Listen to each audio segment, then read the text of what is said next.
Hey, Hi. how are Can you you? guys, can you see me? Yes, we can. And you can hear me all right?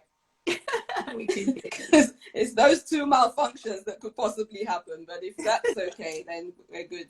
We can see you. We can hear you. It's a bit blurry though. I don't know whether it's from my end. Oh, don't be Guys, can you? blurry. Please don't be blurry. I can see you clearly. You can see me clearly. Okay. Let me ask the audience: is it fine? Can you see her clearly, or is it just me? Okay. Thanks. I think they can see you. Nobody said anything, so that's fine. That's fine. So welcome, Bukky. Hi, everybody. Hi, Tinuke. How are you doing? Thank you so much for agreeing to do. It's a bit blurry. Yeah, I thought so. Oh my word. Someone said it's a bit. But Okay. that might just be an internet issue. Let me let me try the camera wiping situation and see if Okay, that that helps. Okay. How about now? It's still a bit blurry, but I suspect it's probably an internet thing. But it's manageable, like Detola said, it's manageable. Please, sisters, manage me. Please manage me. That's fine. So Hangout family, can we show her some love? Can we send hugs? Hangout family. Hugs from me. It's so amazing to be here. Thank you, thank you, thank you. Yes, thank you for agreeing to do this sincerely. I really do appreciate it. So Bukky is someone I've known for a long, long time, long time. And okay, Deshola, do you know Bukky too? Where do you know her from? Dele, rather, Dele. Oh, wow. We have a mutual friend, Dele Solaru. Dele's, we're professional colleagues. We were classmates in pharmacy school. Oh, really? Yeah. Wow. Interesting. We lived together. I knew her in Kano when we lived in Kano. Amazing. Yes, she's a Kano babe. Oh my goodness, such a small one. Yeah, Dele is. Yeah, we were classmates. Oh, wow. Interesting. It's such a small world. Seriously. I know, right? Yeah. I didn't even know you ever lived in Kano. Yeah. Oh, yeah. My dad worked there, and I schooled in Mama Jibelo. Amazing. Oh, wow. Yeah. Okay. Anyway, so today we're going to be talking about menopause. This thing that we all go, well, most women, because I believe there's some women who don't actually, well, they say that either they don't have symptoms, they don't go, but I think everybody goes through it, if I'm right. You would all go through menopause. You probably don't, it probably doesn't impact your life significantly, but all women will go through menopause. Okay. It's a natural transition, yes. Okay. But before we start talking about, let me tell you a little bit more about our guest barrister. Most of you would probably know her. But Bukky is a certified health and wellness coach to women over 40. Her wellness coaching is underpinned by 34 plus years of experience as a pharmacist working within the medical affairs at various blue chip pharmaceutical companies. She's a principal consultant at Vibrant Midlife Wellness Practice, with a special interest in women's health, lifestyle medicine, and specifically the menopause transition. Bukky currently shares her expertise at the NHS England, leading a workstream to help develop the National Menopause program. She also helps organizations support and retain highly skilled midlife women through, I don't know why, whenever I hear the word midlife, I just think, midlife? I don't know. I'm not sure if I like it, but anyway. Women through highly skilled midlife women through menopause training, coaching, consultancy. And she's a dynamic and engaging speaker and has featured on various stages and platforms speaking on menopause, women's health, and so on and so forth. So again, welcome, Bukky, to Hangout Café. Thank you, Hangout family. Thank you, Pastor. It's a pleasure. I want you. I know. I need to just help. I need help to adjust. I will try to adjust. It's a pleasure to be here. Thank you, thank you, thank you for your warm welcome. Thank you for the opportunity. Do you want to start? Tell us anything else about yourself that I haven't. Anything else? I guess. Okay, so that's my professional background. As people might know, in a former life, I did train actually as a certified image consultant. So I like image and style. That's one thing I love. I obviously proud mother to 2 young adults, Falake and Dayo. They're 30 and 26. Okay. And I do love good food. So I eat for England. And I love F1 motorsports. So that's okay. Yeah. Do you know what? I've just remembered something else we have in common. We both used to make shirts. Absolutely, yeah. At some point in time, we made shirts. We did that, yeah, that's true. Oh, yeah. So we're going to be talking about the M word, menopause. And I have there are actually loads of questions. Okay. Bukky, but before we get into that, what exactly is menopause? What is it? So before we launch into menopause, do you mind if I just set a context? Yes. Just give us a context, give us some context around. And women, this is not to scare anybody, but just to give us some, context as to why we need to pay attention, and why we need to just, have an understanding of this phase. Okay. So PFA, she said that I run a wellness practice. My wellness practice is faith-based, it's evidence-based, and it's lifestyle medicine-based. So what I'm going to talk about here is evidence, which is data.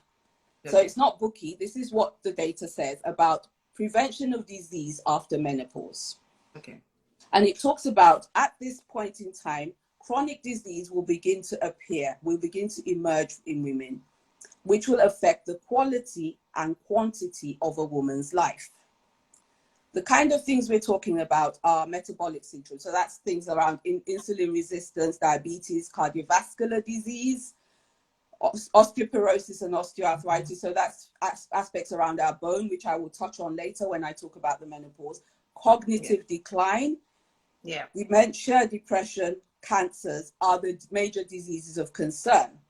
Okay. And then the evidence suggests that prevention of these would include lifestyle management. So that's all the various other things that I will talk about later. Okay. So data suggests this is what's going to happen as a result of a woman's advancing years. Okay. Put on top of that, the symptoms that appear as a result of the menopause transition, which are, there's about 34 type of symptoms. Obviously, women won't experience all of those, but as a matter of course, this is what women as they advance in years are likely to experience if we don't do anything about it. Okay. When I move on and just talk about the WHO, who are also talking about preventing non-communicable disease, they talk about 41 million deaths per year are attributed to non-communicable disease as lifestyle diseases, those diseases I talked about above. That's separate from a woman going through the menopause transition and her symptoms emerging. So that's the context. We need to think about the current times we're in, the global pandemic. Yeah. In the UK and possibly other countries as well, the healthcare systems are overwhelmed. So there needs to be a focus for women at this phase of life on what can I do for myself. Right. Okay. So that aspect around self-care, and I'll talk about that. Expand more about that. Yeah. So now I'm just going to go into the menopause. It's funny. Hold on a minute. Someone actually put very bleak. And I was actually thinking that Bukky are scaring us. So I set the context to say this is what could likely happen. The purpose of this awareness, the purpose of this information session, the purpose of people listening and being intentional and taking action is so that we do not have that bleak outcome. Yes. I agree. Is so we don't have the bleak outcome. Yeah. Yeah. So yeah. And it's good, like Design Coco just said, it, you know, once you can start to talk about this earlier on, then a lot of the people, as you get older, you won't have to go through all of this. So it's yeah. So you mentioned midlife. Midlife, people don't like the terminology. The fact is, it's reality. I know. It's reality. So I talk to women that about 40, 41, they say, it's not my business. I'm not old. I'm like, okay. You know, if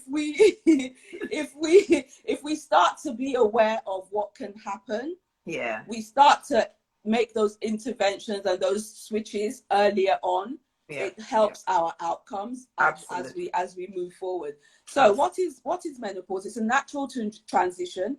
I think if I just scuttle back a bit, to say that obviously whatever we're sharing here is for information purposes only. Yeah. I would always recommend that women refer to their own healthcare professional as a first port of call. If you're not having any joy with that, by all means reach out to myself. I know that PFA has said that Pastor Doc is also happy to, speak to, take any questions that I might not be able to answer, but I won't be able to answer personal medical matters or questions here. I can talk generally around stuff. Yeah. Okay, so menopause is a natural transition. It's a unique and individual experience. Every woman's experience of this phase will be different. Mm-hmm. What's necessarily going on? We have a decrease in our ovarian function. The ovaries are responsible for production of our reproductive hormones. So the hormones we're talking about are estrogen, progesterone, testosterone. Okay. As the ovary declines in function, we lose hormone levels, and our hormone levels actually fluctuate. Okay. Hormones are responsible for different body systems. They impact different organs and different body systems with it, and that's why women experience symptoms across the board. Right. And so that's and then I'm going to go into some of because of the hormone fluctuations. Yeah. Sorry, I just I can see that. Yeah. Constant state of undress. I'm hot. Yeah. And because we have that fluctuation in hormones, that's why we experience the symptoms. Okay. So that's why women have mood swings, because of the hormones. Yeah, we'll get there, Master. We'll get there. So I think I'll share the definitions just to give us some context. So the menopause is just stopping of our periods, but it's stopping of our periods. So when a woman's periods stop consecutively for 12 months, then she will be diagnosed as she's hit the menopause, and the day after that time point, she is postmenopausal. Oh. So menopause is a time point. It's a time point when a woman has consecutively missed her period for 12 months. Okay. If you miss your period for 8 months and then it appears, you need to go back to the cycle. Okay. So that's the time point when we're in menopause. But what we need to circle back to is that period where I said we have the fluctuation, the period before that time point, which we call the perimenopause. Perimenopause. Okay. That's the time that leads up to the menopause. Usually in a woman with normal periods and that doesn't have any gynae medical history or any other ailment that could result in treatment that could affect it, that usually starts mid-40s. It could happen earlier. I was going to say some people have it earlier from what I understand. It can happen earlier as a result of various things. And in a woman over 45, according to NICE guidance, her perimenopause is diagnosed by symptoms. Right. Okay. And that's why it's important for women to be aware of the symptoms of menopause. So you're going to talk about the symptoms. Absolutely, yeah. I'll touch on the symptoms. Just let me know when you want me to stop at any point. Okay. Yeah. But otherwise, I'll touch on the symptoms. So we've talked about the perimenopause, which is the period before the actual menopause time point. We've talked about the menopause time point being 12 consecutive months periods have stopped. Yeah. And then we go into a postmenopausal women. But I also just wanted to talk about early menopause, which is when women lose periods under the age of 45. Okay. And a woman that loses her periods under 40 would be described as being in premature menopause. Premature. So under 40 is premature. Okay. Premature menopause. Premature menopause also has a term called POI, or premature ovarian insufficiency. Okay, what's that? That's premature menopause. So when a woman loses her periods under the age of 40, and this could be for various reasons. It could just be natural. Okay. Or it could be a genetic thing. It's something that happens in the family. It could be as a result of gynae problems, women that have had surgeries, like hysterectomies, women that have fibroids. And it could be as a result of certain treatments. So women that have cancer treatment, women that have, cancer treatment, chemotherapy, radiotherapy, that could induce. So that's actually termed surgical menopause. Okay, can I ask a question? If you start your period early, so maybe you started at 9 or something, does that mean that you have early menopause? Early menopause, yeah. As far as I'm aware, yeah, it doesn't necessarily correlate. Okay. As far as I'm aware. Okay. So those are the definitions. I'm going to move into the symptoms of menopause. Yes. As I think I mentioned earlier on, there are over 30 to 35 symptoms of the menopause. If people, after the event, if we can go on my grid, I think there's one area where and I've got a diagram that talks about all the, but I'm going to touch on. So I'll touch on physical symptoms, I'll touch on psychological symptoms, and I will touch on an area called the vaginal symptoms as well, because the common things we know, obviously, are the hot flushes and night sweats. Yeah. I had all those. Yeah. I had all of those. Yeah. Sleep problems. What's that?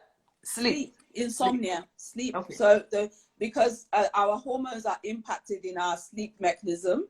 Okay. So when we lose hormones, that impacts our sleep.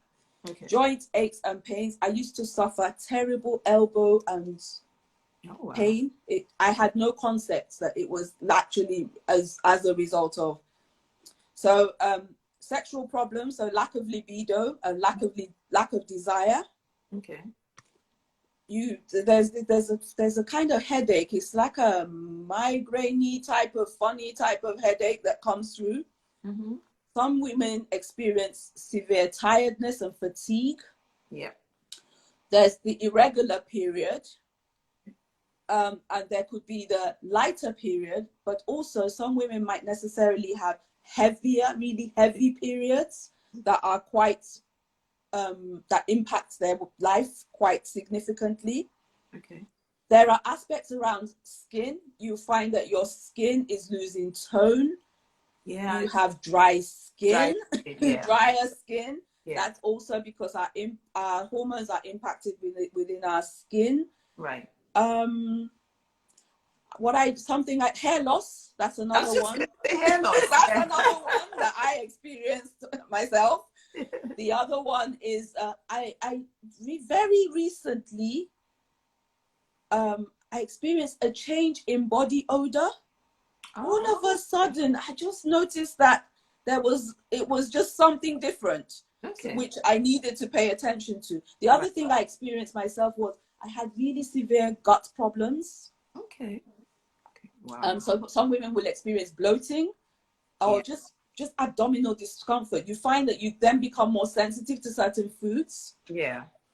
So that's within the physical symptoms. Psychological symptoms, obviously, we know of the mood swings. Yeah.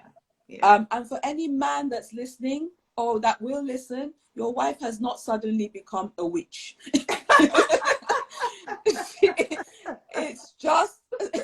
It's just the way that her body is reacting at this point in time.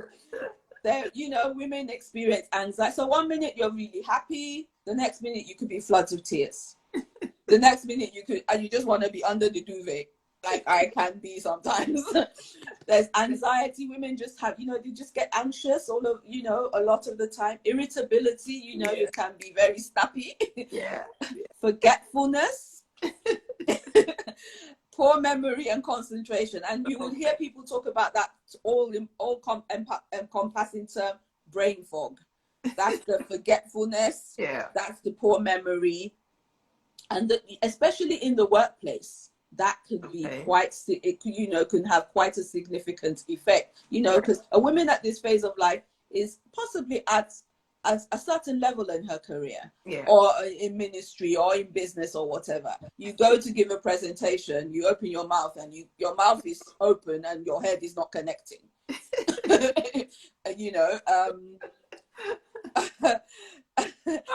And then she's getting hot flush and seeing the word hot flush. And then if I move on to the vaginal symptoms, so we talk about this because of the environment down below is changing as a result of the drop in hormones. Right. There's vaginal dryness. Okay. There some women can experience painful intercourse. Okay. There is itching. There can be some pesky itching back and front. Okay. So that's the vaginal area leading to the back area as well. So some women experience urinary incontinence. So this is now impacting. Wow. It impacts your pelvic floor. So wow. You sneeze and you have a leak, or wow. you go to cough and you have a leak. Wow. Okay. You can experience that itching is it's really horrible. It's so horrible. You're consistently having an urge to wee. Okay. And increased frequency. You're going to the loo a lot and waking up. You find that you're waking up to go to the loo. Obviously, that impacts sleep. That impacts your rest at night, which impacts your crankiness during the day. It's all of that kind of stuff. So, as I said, it's important to be aware of the symptoms. When these symptoms appear, think, could it be menopause? The other thing I wanted to just mention quickly, with the low mood, a lot of the time women will present in primary care with low mood, and you're straight away prescribed antidepressants. If you're not described, the low mood associated with the menopause, antidepressants is not the prescribed treatment. So, because there's variable level of expertise in management of menopause as well. I can speak for the UK. Yeah. So just be aware that if you're given antidepressants for low mood, if you're not diagnosed with depression, you don't need to be taking. However, there is a formulation that's prescribed for hot flushes. That's a form. They're called SSRI, class of drugs called SSRI, that are a form of antidepressant. So but again, I don't want to go too nitty gritty into stuff. But just be aware, because doctors are quick to. And it's not a case of when you look at antidepressants have a place in management of depression. But when you're taking antidepressants for menopause, and you look at even at the side effect profile of the antidepressant itself, you're thinking, you know what? Maybe I should try and manage my flush in a different way, and that's why I come at stuff with a lifestyle management approach. So so when I talk about treatments, for example, the recommended treatment according to NICE guidance, we'll talk about, first of all, a woman's management of the menopause should be individualized. I want women to pay attention. What works for me will not necessarily work for you, will not work for Grace. I've got Grace Bearden, who's just joined, so I'm mentioning her name, will not work for Design Coco. We all will have a different way to manage our because our symptoms will be different, and our management and what we can adapt to will be different too. So lifestyle and self-care is up there. Then there's the hormonal treatment that people may have heard about, HRT. Which is replacing hormones. There are non-hormonal treatments. I talked about SSRIs. There are other non-hormonal treatments. And then there are aspects around herbal remedies. A word of caution with herbal remedies. First of all, there are limited evidence to support the use of herbal remedies in menopause. That's not to say they don't work. but the evidence base is quite limited. The other thing to be aware of is if a woman is on other medications, herbal remedies could possibly interact. So just be careful and always. Someone said to me yesterday, she just went to Holland and Barrett's, and she just saw anything that had to do with menopause. She just got it. Menopause, but she just bought everything without even consulting. So yeah, just have a word with your pharmacist if you are on other medication. If you're not and you feel you want to give things a try, by all means. But if you're taking other medication for other things because you just want to avoid potential interactions, and then your prescribed medicine's not working, etc., etc., etc.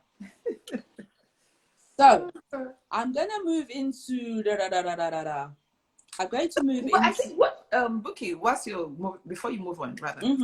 I guess one of the most common is this hot flush, that we all get.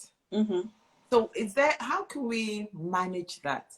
I mean, mine wasn't too bad because when I used to have mine, I would just, as soon as, because you can feel it coming, I take cold water and it calms me down. But the other people who that probably won't work for them. So how can you manage it? I mean, I still have, even though I've not had a period for, I'm sure, over 5 years now, but I still get night sweats. In fact, this morning, I woke up in the middle of the night, I woke up and I was soaked. Please, will this thing ever stop? Will it stop? I'm tired. So let me talk about the flushes first. Yes. So I've talked about prescribed treatments. So that's the SSRIs. That's one thing. Okay. The other thing that's it's called CBT. It's like a talking therapy, and I have a loop where you think about it, you do something about the action, and then that helps you just control the flush. Yeah. And honestly, a flush is a flush is a flush to the extent that we can ride the wave. Okay. As you said, it's a case of know your body as well. Yeah. And be prepared to have your tissue to hand, have your fan as well. But that's if you don't want to. If you want to go down the prescribed treatment route, by all means, go down the prescribed treatment route and the hormonal and the herbal route. Yeah. Yeah. But if you don't want to, it's a case of, you know yourself. You could possibly flush. Have things that can help you manage that flush. I would recommend people go and look at. I just posted that recently, actually, where I talked about HRT for flushing. And I think I talked about, there was something else I talked about for flushing as well. It's on my grid. So please take a look at that because it could be helpful. I still experience night sweats. What I do is I keep my room cool. So some of the things that I do is I use a summer duvet all year round, but I can do that because I sleep by myself. So, I must always have my window open. Yeah. Yeah. I would use a I only sleep in what do they call it? Camisole. I don't wear anything that is hot. But I have this little fan that I can clip to my bed, so that is helpful as well. Use proper cotton sheets. That's also very helpful. So those are the things that you can do to help yourself. Okay. But how long will the night sweats last for? How long is a piece of string? Oh my goodness. Yeah. So potential use, there's those episodes feel like, your head is, and I honestly, I have quotes from women that say, I thought I was losing it. Yeah. But being aware helps you now think, okay, I'm not losing it. I can, I have to just employ strategies to help me manage myself. So, So I want to now talk about,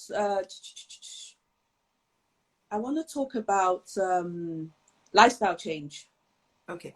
Let me see. Do you want to take some questions before you? Okay, we can go into that. Yeah, maybe because that will probably inform a lot of this anyway. Okay. Does evening primrose help? I anecdotally, apparently it does. Okay. Evidentially, as I said, limited evidence. Okay. Okay. Another question: can you go through menopause without any hormonal so without, I guess, HRT, without any hormonal replacement drugs? In other words, is it best to manage the symptoms or use drugs to manage it? So that would be based on the individual. So, Okay. for example, if majority of women, so 3 out of 5 women will experience symptoms, or 3 out of 4 women will experience symptoms. Okay. 1 out of 4 women will have extremely bothersome symptoms. The women that have extremely bothersome symptoms are the ones that will probably go for hormone treatments. As I said, within the evidence, it talks about being individual, employing lifestyle change, and we will touch on that. Okay. And the way I practice, when we've dealt with lifestyle change and we still have significant problems, yeah, then I would probably be saying, okay, maybe we look to hormones. I don't say to women, you must not take hormone replacement therapy, but what have we done to make some tweaks to our in lifestyle that could possibly help us manage our symptoms? Okay. So it depends on black cohosh is again, a lot of people say that it's helpful for flushes, but again, it goes back to the point that I mentioned. Be careful with black cohosh because it could interact with other medicines. And also, when you're looking for herbal remedies, look for herbal remedies that have got the THR symbol. THR, because those are ones that have a license from the regulatory authority. Oh, I see. Okay. So you know that the THR. Is that D for Delta? T for Tommy, H for yeah. So it's THR. I'll find out. I found out what THR is, and I'll pop it in the chat. Okay. Yeah, it's something herbal regulation or something. Yeah. Right. So it's not just any. So yeah, again, be careful. Be mindful of the products you buy, and also be mindful to just check in with your healthcare professional. If you're on other medical, all the stuff from Amazon. Exactly, and that's why Dr. Google and Dr. Amazon are not your friends. That's why you need, to. Anyway, any other questions before I go through? Yes, someone asked, does it affect your bones? You did say that, yes. Menopause can affect your bones. Didn't you say that? Yes. Yeah. Then another question: help for vaginal dryness and itchy. Is it prescription only, or are there more natural alternatives, please? Okay, so for vaginal dryness, it's not prescription only. So the prescribed treatment for vaginal dryness is an estrogen implant, an estrogen pellet, which coincidentally is going to become over the counter next month. Oh, okay. Okay. So women, but then there are also water-based lubricants that can be helpful. One I will type in here is, and I don't have shares in this company, it's just, I just know as a fact that, and why I say water-based is because if women use oil-based lubricants, okay, and they use a barrier method in managing contraception, so i.e. the condom, okay, oil-based lubricants will make a condom ineffective, and you don't want to be getting pregnant at 48, except you want to be getting pregnant at 48. So if you're still having periods. So yeah, so use a water-based lubricant, one of which is silk. And if you type in silk in Google, silk, you will see other images aligned to silk that will, but just make sure it's a water-based lubricant. They are quite helpful. Okay.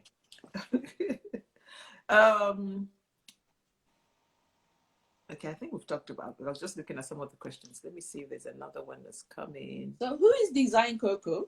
She's fun. I know when there's like, I know when there is my person. Okay, yes. Design Coco, she's asked that if you've not had children, is it worse when you've not had children? I don't know. Is what worse? Is menopause worse, or is vaginal dryness? I think menopause, I think she was asking. I don't know. I really couldn't say, you know.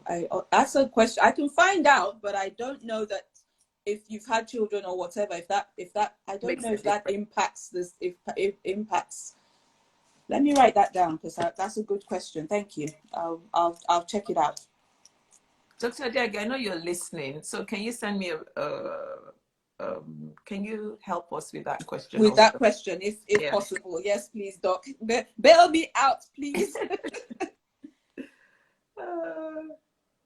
Okay. What can I do to improve mood swings from menopause? So mood swings from menopause. Okay. Let me in isolation. One of the things I would say is lifestyle. So what are we eating? Okay. How are we exercising our body? Right. What is our general outlook?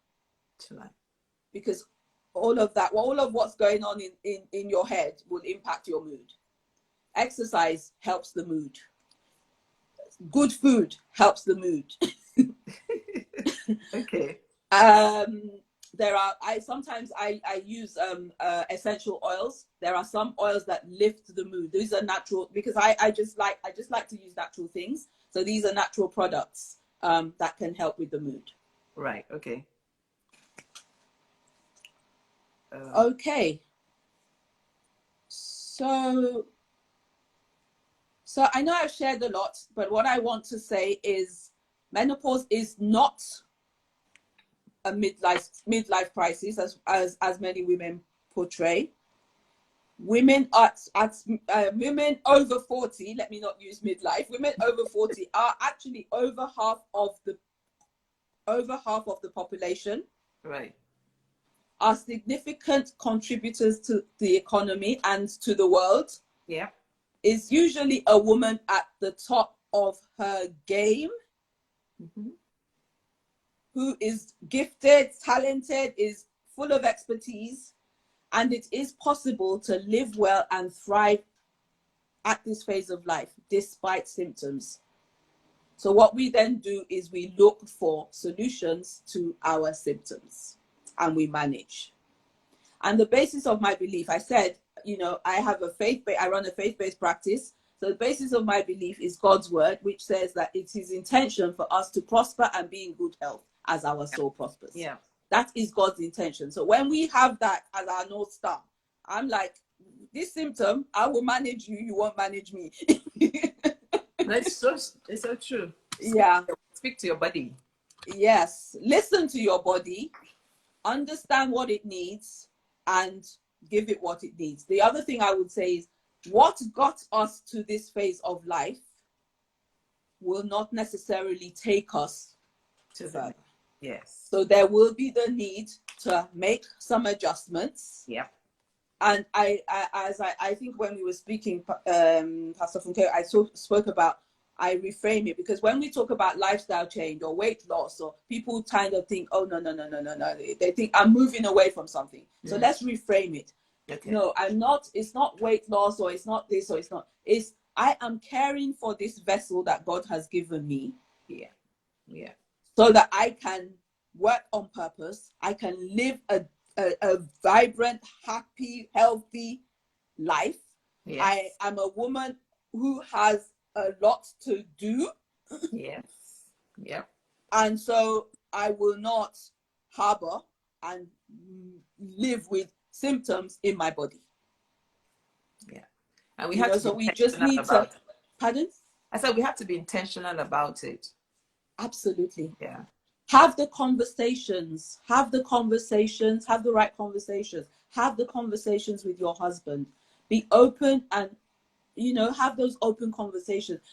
If the lines of communication are not open, start to begin to, let's retrace those steps, because we need to have those conversations. The men need to understand what you're going through. You can't have a headache every night. I suspect some women probably use that as an excuse. You cannot have a headache every night. So we need to work together. We need to work together to come up with solutions to what's going on. Yeah. A lot of women, you know, we gain weight at this phase of life. Again, it's not a weight gain in itself is not a symptom of the menopause. No. It's the way that our body changes and the way that our body lays down fat is what happens, and especially around our middle. So it impacts women's confidence. Yeah. It impacts their self-esteem. Absolutely. The woman you married at 20 something, 30 something, like Bashandi, is not the same. She's going through various things that are impacting the way she feels, impacting the way she's perceiving herself even. So that communication, that reassurance, men, I hope the listening. We are working together because as a result of preparing, I also went to look at a man at this phase of life. They have something they call andropause. Okay. Check it out. Symptoms: mood swings, irritability, loss of libido, loss of desire. So when we've got two of them things together, so we need to work together. Okay, let's all work together. We need to work together. So someone's asking about essential oils. Some of the essential oils that are great are lavender oil is good for sleep. Mm-hmm. Peppermint oil is an energizing oil that can lift the mood. Yeah. Wild orange is also a good oil. The men do change, the men do change. And you know, we in the church, maybe not, but in the world, you know, the man is changing the woman for a new model. Newsflash, she's going to go through this too. Okay, Doc answered, you know, the question, I think it was Design Coco that said, is menopause worse if you've never had children? He said, not at all. As Bukky mentioned, different people have varying manifestation of menopausal symptoms, regardless of if they've had children or not. Okay. Thank you. Thank you, Doc. Thank you, Pastor Shola. Thank you so much. So, So what do we need to do? We need to work on our wellness keys. Yeah. And I'm gonna list them so that we pay attention to these wellness keys. Number 1 is our mindset. Okay. Number 2 is our nutrition. Number 3 is our fitness. Okay. Physical exercise. Number 4 is quality sleep. Right. Number 5 is stress management. Number 6 is our relationships. What support systems do we have? Okay. Number 7 is we need to minimize harmful substance use. So that's alcohol, drugs, cigarettes. Okay. I'm going to ask you to repeat that. And Yvonne, if you can help us put it in the comment chat so that people can say. So if you start from the beginning again, please. Yvonne, are you ready? So number 1 is? Mindset. Mindset, okay. Number 2, food and nutrition. Okay. Number 3 are fitness and physical exercise. Fitness/physical exercise. Okay. Number 4 is quality sleep. Quality sleep. So not sleep, but quality sleep. Quality sleep, okay. Stress management. Okay. Our relationships.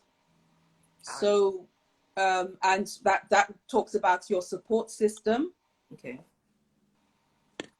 Harmful substances. Minimize harmful substance use. That's alcohol, smoking, drugs.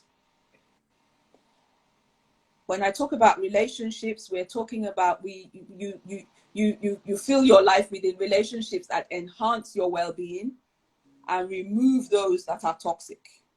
Okay. And also, I've mentioned these pillars, but also think about your physical well-being, your emotional well-being, but also your physical, your mental, but also your spiritual well-being. What are you feeding your soul?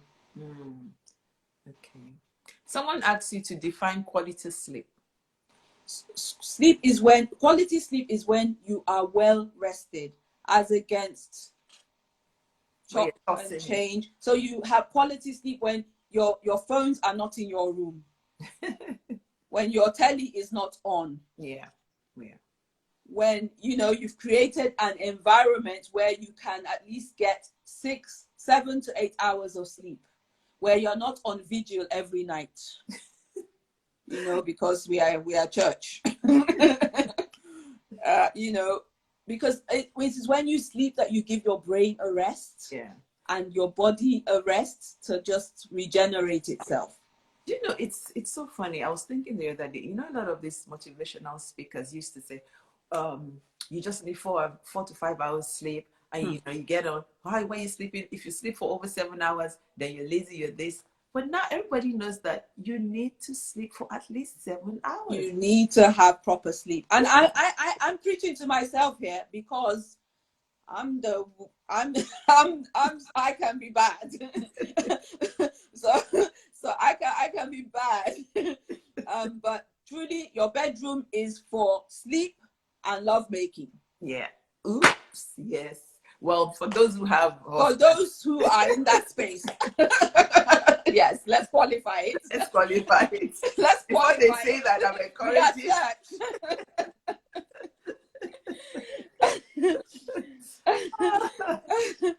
So let me then talk about, I just want to touch on self-care. Okay. So I've talked about, you know, self-care, and so when we talk about self-care, we align self-care with these wellness pillars. Yeah. What's my perspective about this whole menopause transition? Okay. Am I gonna be focusing on symptoms, or am I gonna be focusing on, I'm gonna live my best life at this point in time? Yeah. Am I gonna focus on what God says? That it is intention that I be well. So then I just, I work, align myself with activity and funk, and, I'm intentional about living well at this point in time. Yeah. When we talk about our foods, I listened to somebody the other day. She said, everything you put in your mouth, our food, what we eat, is for nourishment, it's for the nutrients, it's for energy. Yes. So everything we put in our mouth is an investment in nutrients and energy. So before this aspect goes into my mouth, I should be thinking, is this going to nourish my body? And it's going to give me energy? Yes. Yes. So, I spoke about, when we have the mood swings, you find that some women comfort eat, for example. Yes. And we don't necessarily comfort eat on the best foods. Gina, I'm going to take this, what you just said, food for nourishment and energy. Because sometimes I don't care.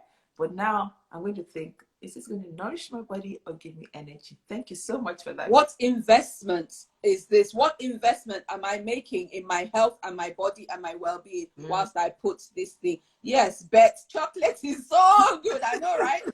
Dark chocolate. Go for dark chocolate. Go for dark chocolate above 80% cocoa content. It's not the sweetest, but you'll find that. And so what are the foods we need to focus on? We need to take out the whites.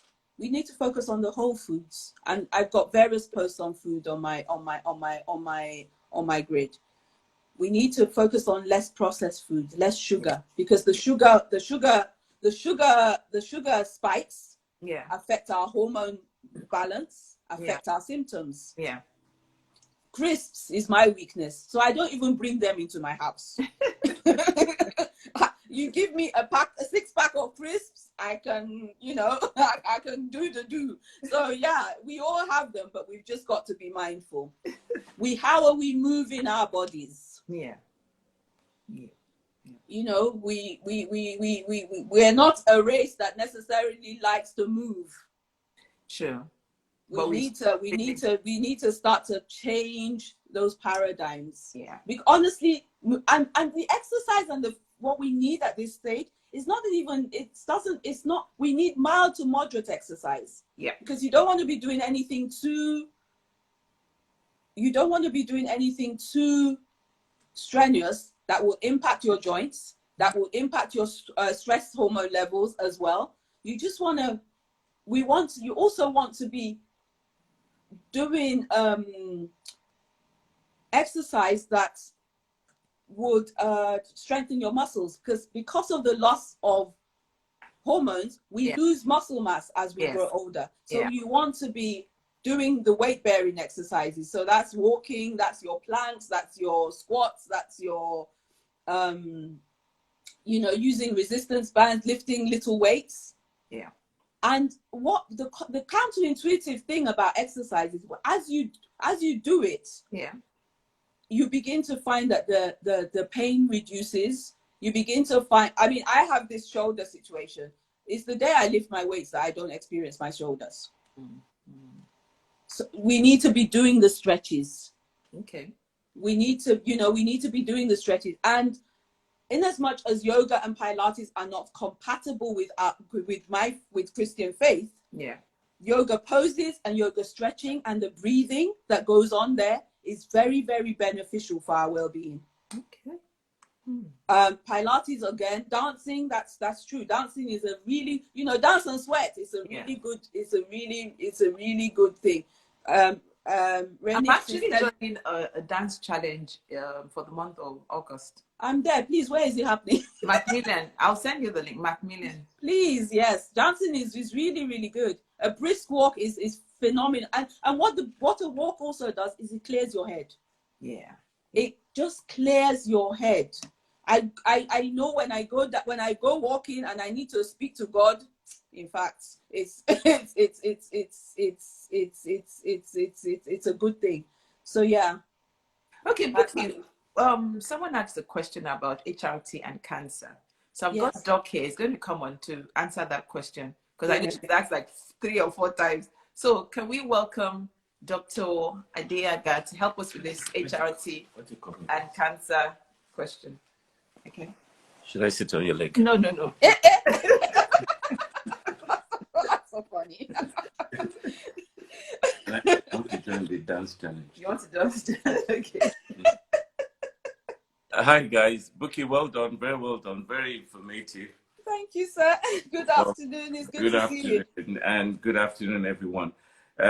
Before I answer the question, there was another question I saw right at the top. Somebody said, how did our great grandmothers and grandmothers cope?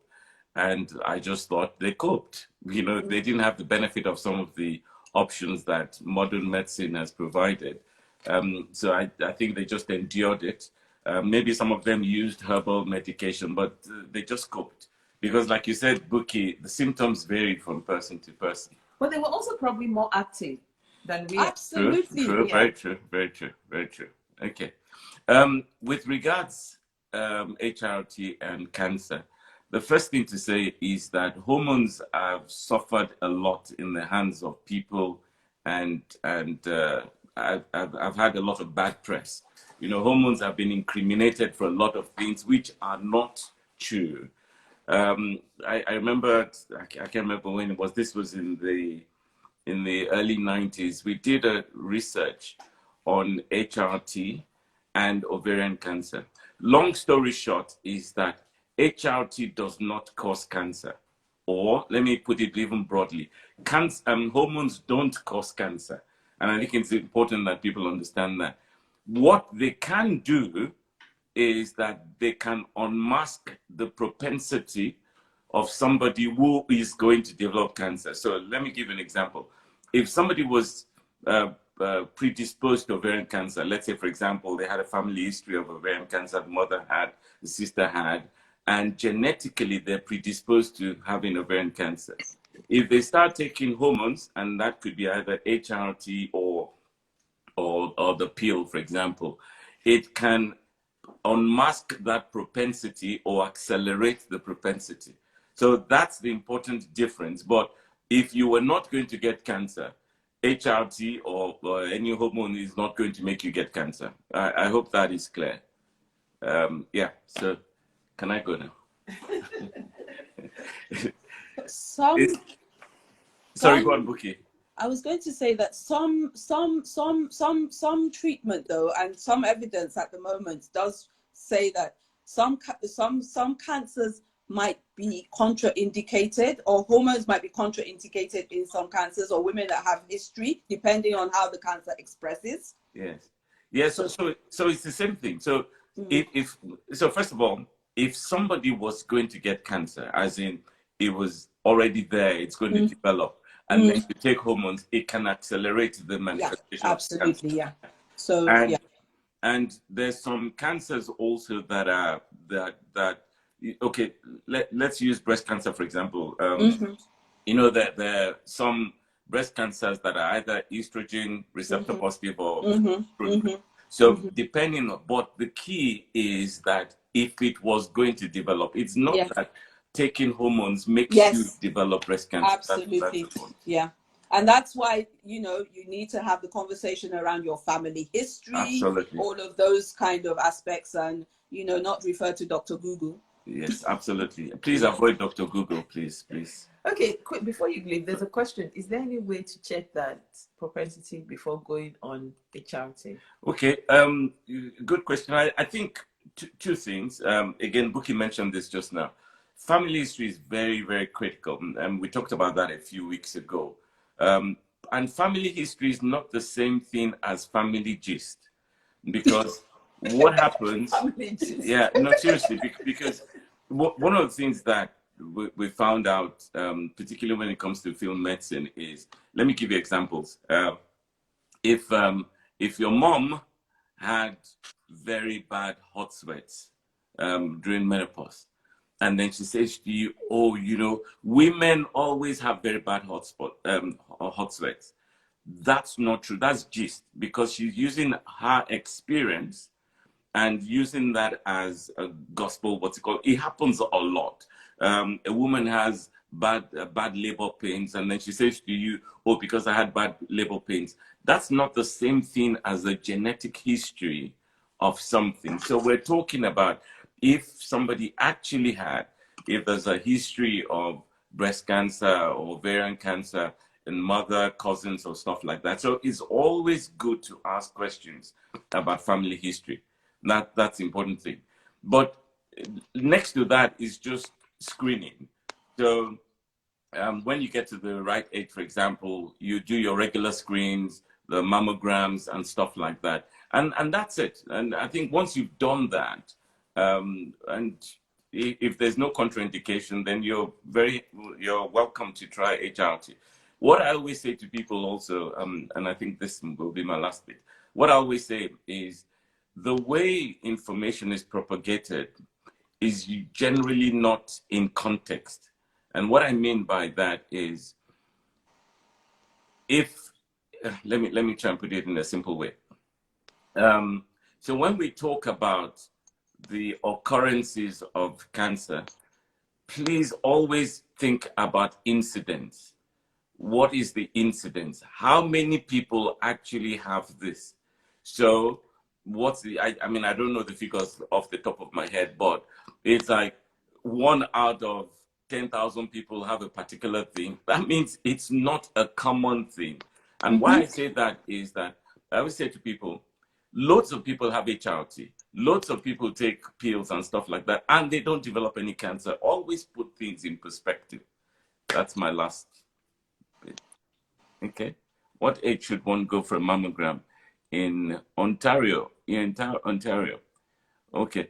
I think it's generally from 50. I think it's that's when you're invited for them. Yeah. Okay. Is there any other question? Any natural helpful, low libido, or is that an HR thing, please? Okay. I'm not, again, Bukky said this at the beginning. Herbal medications and stuff like that generally don't have science-based evidence behind them. But I can tell you definitely with the HRT, the whole idea is that it helps with not just hot flushes, but it helps with libido as well.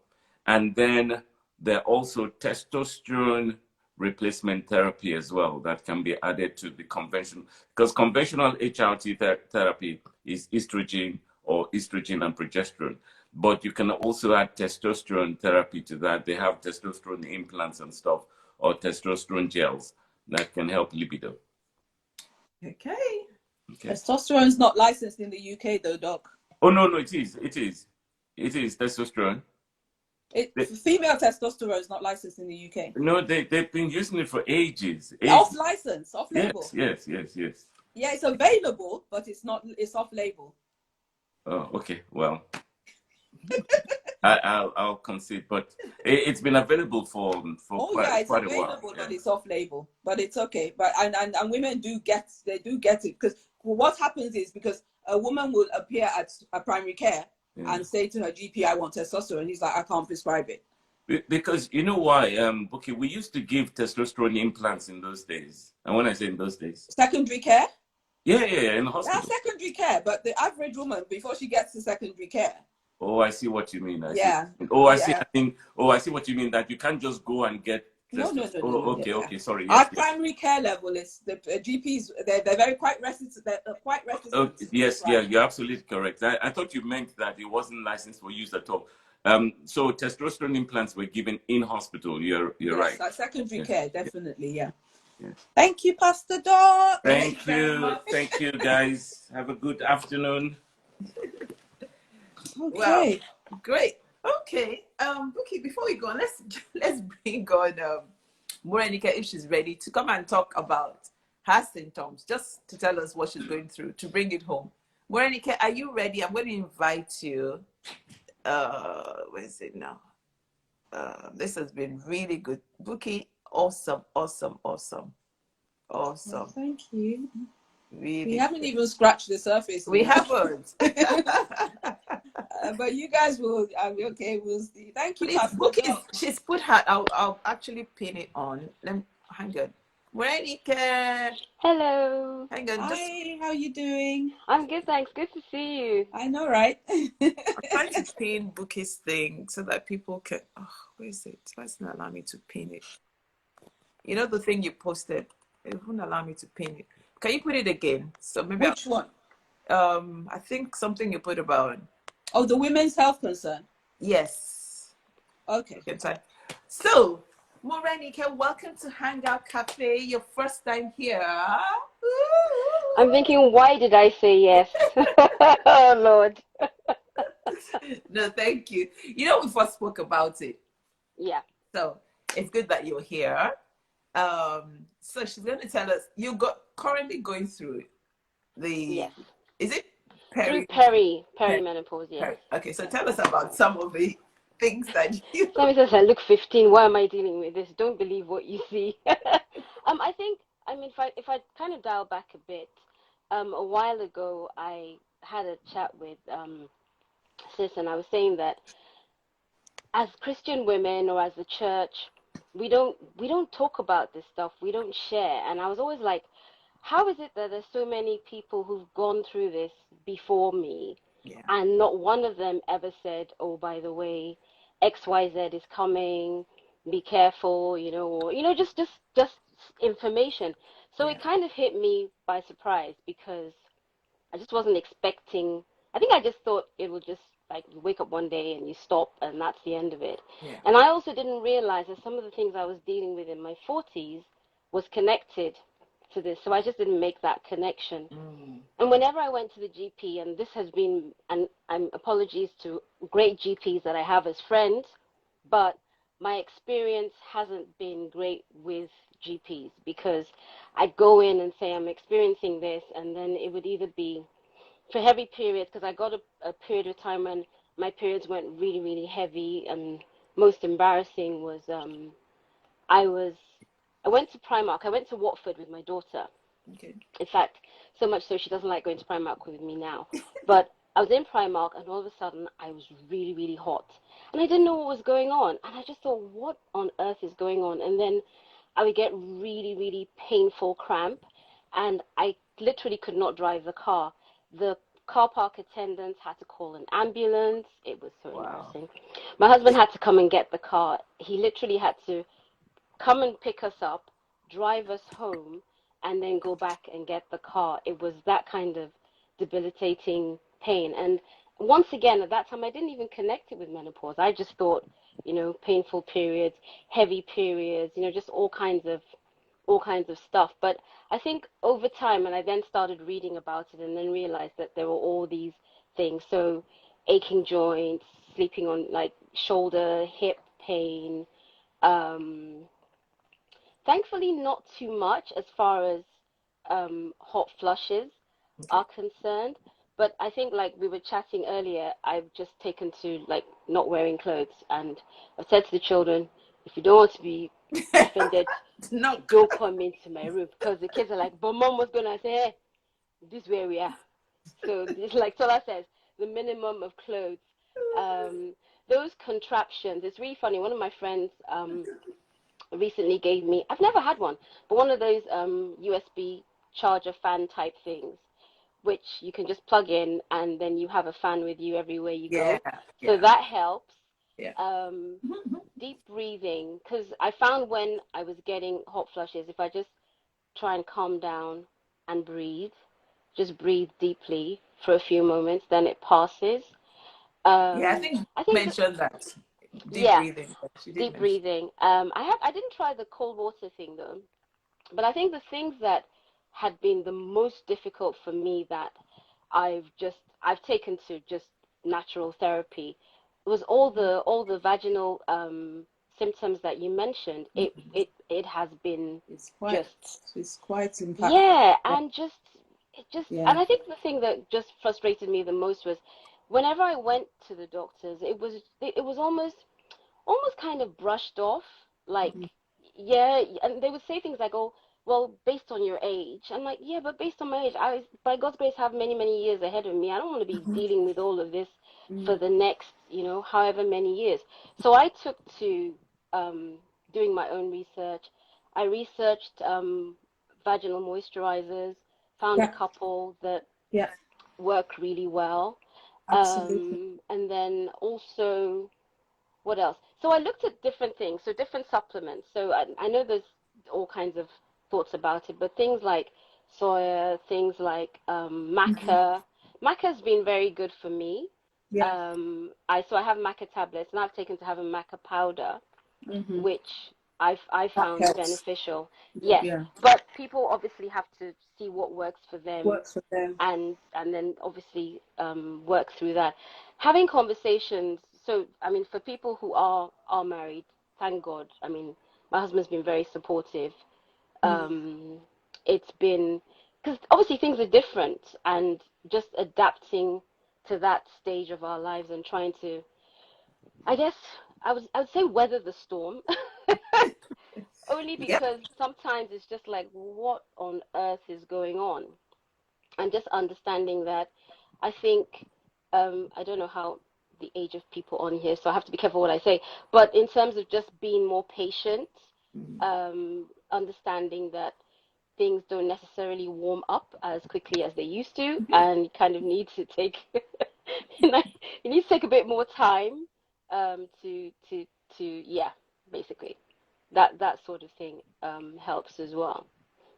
Great. That's fantastic, Morenica. Thank you for sharing. And honestly, if for me, I know that this work is important on all levels, but for me, it's the impact of what women go through and how it impacts them at work, how it impacts them in their closest relationships, and those conversations that are necessary, that need to be had, that we don't necessarily have.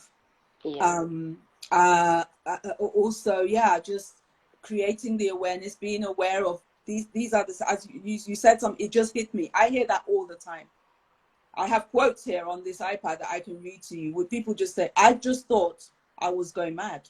I just thought I was losing it. It's so we need to be aware. We need to share the word. We need to also listen, as Pastor Fuke said earlier, listen to your body, know your body. The reason why the National Menopause program is going on in the NHS is because the NHS employs 1.3 million people. 76% of them are women. It's actually at a situation where they know that, and a good proportion of that workforce is women in late stage career.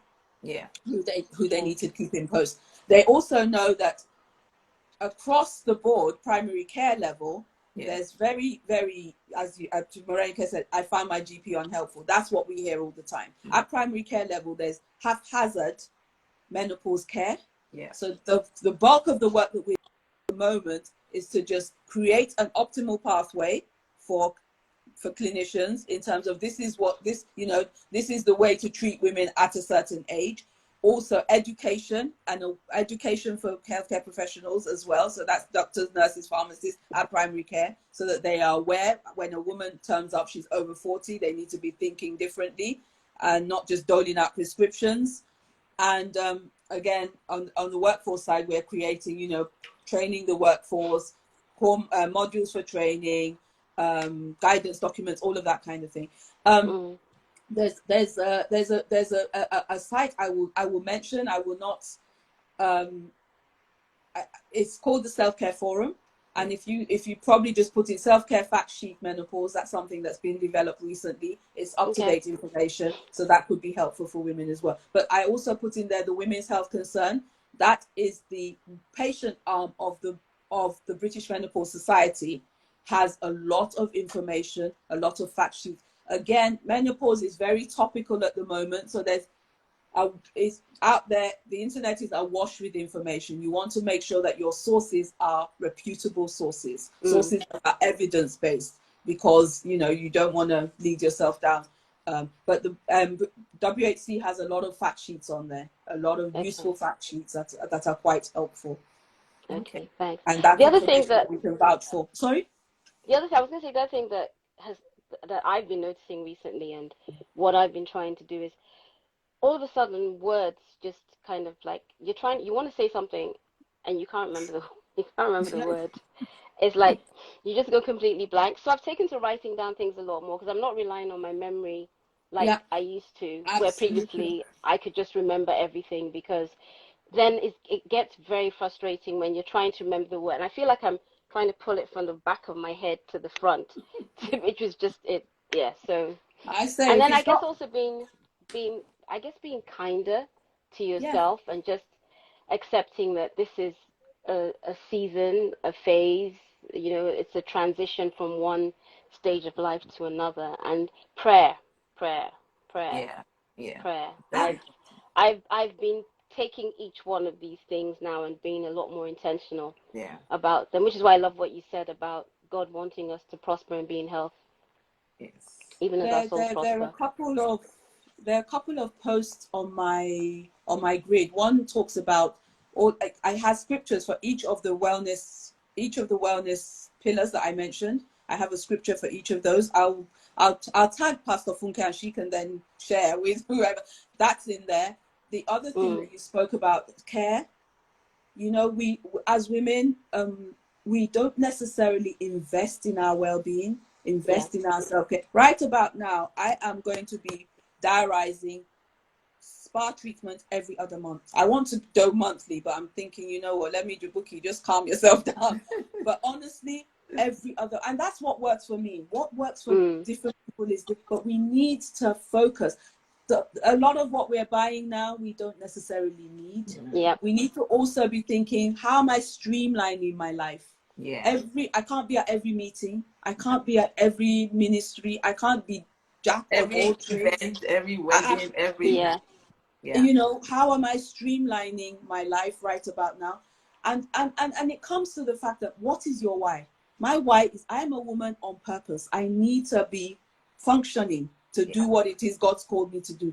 I want to be around for my grandkids and not be attending hospital appointments. So again, it's what is important. We are so important, so key, and we need to take time. We need to take money. We need to get around the conversations where these things are, where we're having these conversations, so that we are aware of what's going on.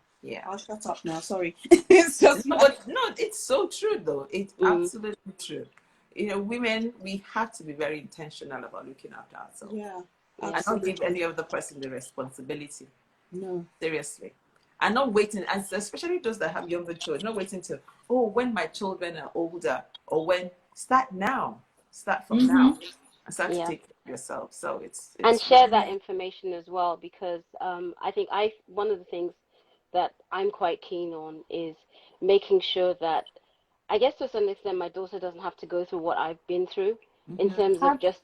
So yes, I'm sharing yes, with her. I'm sharing, not oversharing, but she's yeah. fully aware of most of what is going on. Not Mm-hmm. all the nitty gritty, but most of And it, just so that she understands. Mm-hmm. Monica, and not just your daughters, but also yesterday my son and I had this conversation about menopause, and I was telling him what it was, Yes, so yes. that when he gets You, married, he'll understand. exactly. You'll Yes. understand the cranky mother-in-law. Yes, exactly. And he does actually the same thing here. It's just that sometimes he's just like, "Oh, mom, enough. I can't take this anymore." But but yes, generally both of them to varying degrees. But yes, Yeah, but both of you Yeah. them know, to definitely. share with your children, share with the young friends, share with the younger ones, just so that they don't have to go through now. I mean, some people are just finding out after they've started, but you should know about it before you Yeah. So actually. that you're aware, so that you're prepared, yeah, and you start Yeah, to prepare yourself. yeah, I mean, we dig much deeper when we run workshops. We then start to, that individualized approach. We start to then flesh that out a lot more in all of those kind of sessions, and yeah, so please, folks, if you want to live a more vibrant life, or midlife, or as Bukky calls it, follow Bukky.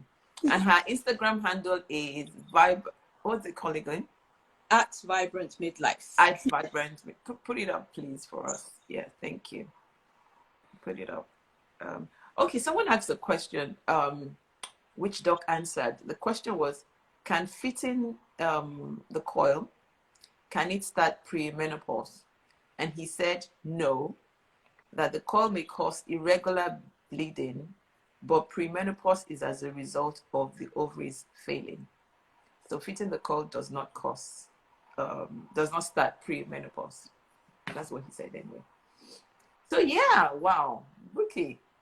You said we haven't even scratched the surface. Does that mean we have to bring you back again to We come? haven't scratched. We haven't scratched. We haven't scratched. So I mean, a couple of things. Yeah, I don't know. Whatever. I mean, I'm always here. I'm here. Definitely. I think we will talk offline and create something. We'll create something for women. Yeah. Because this is. I mean, it's vital work. It needs to happen. Yeah. Can I make a suggestion? Yeah. Please go ahead. If possible. Yeah. I don't know if possible, but I mean, I know you said that there's a lot more to go into. Maybe like a half-day workshop that women could attend. Going to say, Morenike, I was going to say, Bukky runs a live, what do you call it, lifestyle workshop or something like that. So it's something that if you put something together, maybe on Saturday afternoon or whatever, we can all go there half day. Yeah. So Bukky, put something Maybe together. add a massage on and some sort of self-care. Yeah. So couple of things to that point. we have a workshop coming up on Saturday the 30th, next Saturday, which is it's an online workshop. It's a mini workshop, so it's myself. The physical one. We want so I know. But September, I'm planning. I had a live workshop in April. Okay. I kind of try and keep my workshops very intimate. Okay. Because I'm about sharing information, but I'm more about the transformation and women actually taking action. And when you've got loads of women, we're looking at maximum about 20-24 people. I would prefer 12, but my people are saying no, you can't do that anymore. You can't do 12. All the people on this platform, they're more than 12. I know, right? So September, definitely something's coming up. So for as many people as connect with me, what I also want to say is please go to my Linktree and download our menopause checker, so you can begin to diarize what's going on. You begin to become familiar. That's helpful as well. You have a book.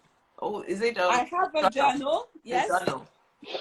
So this is a low barrier entry to wellness. Okay. What I captured. How can they get that?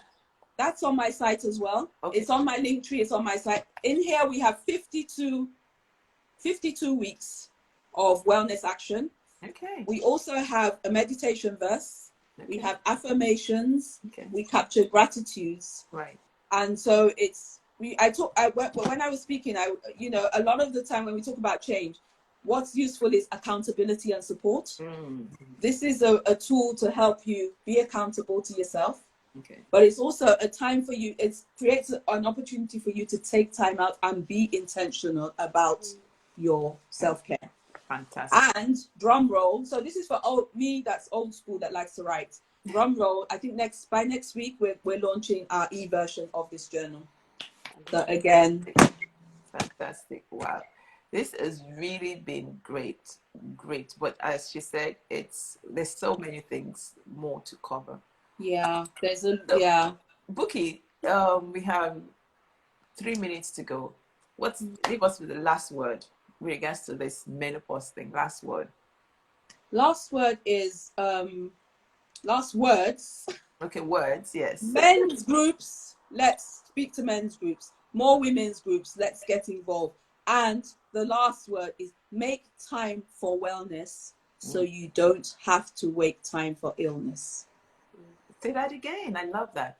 Make time for wellness so you don't have to make time for illness. Fantastic. The time for your healthy lifestyle is now. Yeah, it's now. It's now. Very, very good. Thank you so much for having me. So much. Thank you, folks. Thank you. Absolutely brilliant. And I've been saying that we're going to have a lot more conversations about our health. In fact, one of the ones we're going to have is health, our faith and medicine. So that's another one, because that is so important. Sometimes as Christians, they think that, medicine and Christianity does not work, but it does work. So folks, we'll see you next week, Saturday, same time, 12 noon. And can we appreciate Morenike for coming on? Thank you, Morenike. Thank you for being so open. That's really helpful. Thank you. And Bukky and Morenike, you guys got the memo. Why didn't you send me the memo that you're going to be black and white? I should have tried. You're in blue. There's blue. I can see blue there, and I can see some white as well.